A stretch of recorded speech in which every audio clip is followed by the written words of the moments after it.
வணக்கம். இன்னைக்கு ராசி பலன் பத்தி நாம பாக்குறதுக்கு முன்னாடி நான் சில விஷயங்களை சொல்லணும். எப்படின்னா, இப்ப பாருங்க, நிறைய பேருக்கு birth time, birth place, birth date சரியா இருக்காது. தப்பா இருக்கும். அந்த டைம்ல நம்ம ப்ரெடிக்ஷன்ஸ் தப்பாயிடலாம். அதுக்காக இந்த கை ரேகையும் ஜாதகம் ரெண்டுமே நாம கம்பைன் பண்ணி பார்க்கணும். ஸோ இது எப்படி பார்க்கறது? ஜாதகம் மாதிரியே நம்ம கையிலே கூட ராசிகள் இருக்கு, கிரகங்கள் இருக்கு, இந்த லைன்ஸ் இருக்கு. இப்போ இந்த கைரேகையை பார்த்து ஜாதகம் எழுதுவாங்க. ஸோ அந்த மாதிரி எல்லாம் இருக்கு. ரெண்டு விஷயம் ரெண்டு இடத்துலயும் கூட ஒரே மாதிரி ப்ரெடிக்ஷன் சொல்லணும். இப்போ திருமணம்னா இங்க ஜாதகத்திலேயே தசா பீரியட்ல நவாம்ச குண்டல இது கன்ஃபார்ம் ஆனதுக்கு அப்புறம் கைரேகையிலும் கூட அந்த சுக்கிர ரேகை, அந்த திருமண சம்பந்தப்பட்ட லைன்ஸ் எல்லாமே கரெக்டா அந்த ஏஜுக்கு டச் ஆகணும். ஃபைனலி நம்ம இந்த பிரச்சனம் பார்த்து அது எப்போ இந்த திருமணம் நடக்கும் கிளியரா சொல்லலாம். அதனால நீங்க இந்த கைரேகையும் ஜாதகம் ரெண்டுமே கம்பைன் பண்ணி பார்க்கறதுக்காக பைரவி ஹாஸ்டல்ல நீங்க கன்சல்டேஷன் புக் பண்ணலாம். இங்க ப்ரெடிக்ஷன் எப்பவுமே ரொம்ப கிளியரா இருக்கும். சிம்ம ராசி ஜூலை 2026 இந்த வாரத்துல இந்த சிம்ம ராசியில பிறந்தவருக்கு என்னென்ன பாசிட்டிவ் நெகட்டிவ் இருக்குன்ட்டு நம்ம பார்க்கலாம். ஸோ ராசியில இருக்கிற கேது, சுக்ரன், சப்தம பாவத்துல இருக்கிற ராகு, சந்திரன், அஷ்டம பாவத்துல சனி. ஸோ இப்படி இருக்கும்போது இந்த கேது கிரகம் சப்தம பாவத்தை பார்த்தாலே திருமண வாழ்க்கையில பிரச்சனை, மிஸ் அண்டர்ஸ்டாண்டிங், சண்டை. இன்னி வரைக்கும் அது அந்த மாதிரி பிரச்சனையே வரல சார், நம்ம நல்லா இருந்தோம், இப்போ இப்படி ஆயிடுச்சுன்னு கேட்பாங்க.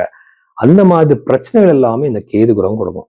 ஒருவேளை இந்த சுய ஜாதகத்துல கேது 7th ஹவுஸை பார்த்தா, அஷ்டம பாவத்தை பார்த்தா, கேது தசை நடந்துட்டு இருந்தா திருமண வாழ்க்கையில பிரச்சனை கண்டிப்பா வரும்.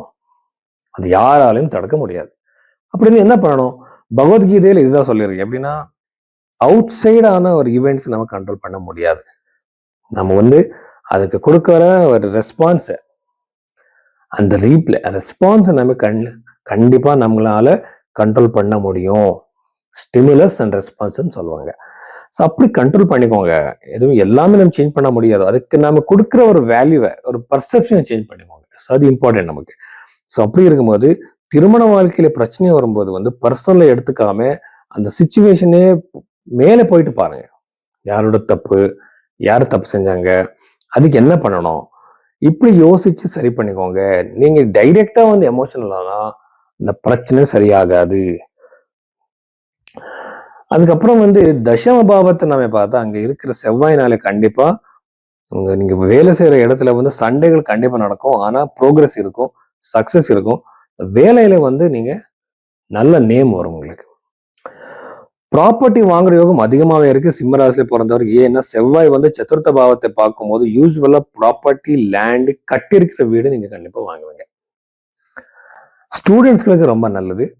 12th ஹவுஸ்ல இருக்கிற குரு கிரகம் உங்க குழந்தைகள் படிக்கிறதுக்காக வெளியே போவாங்க.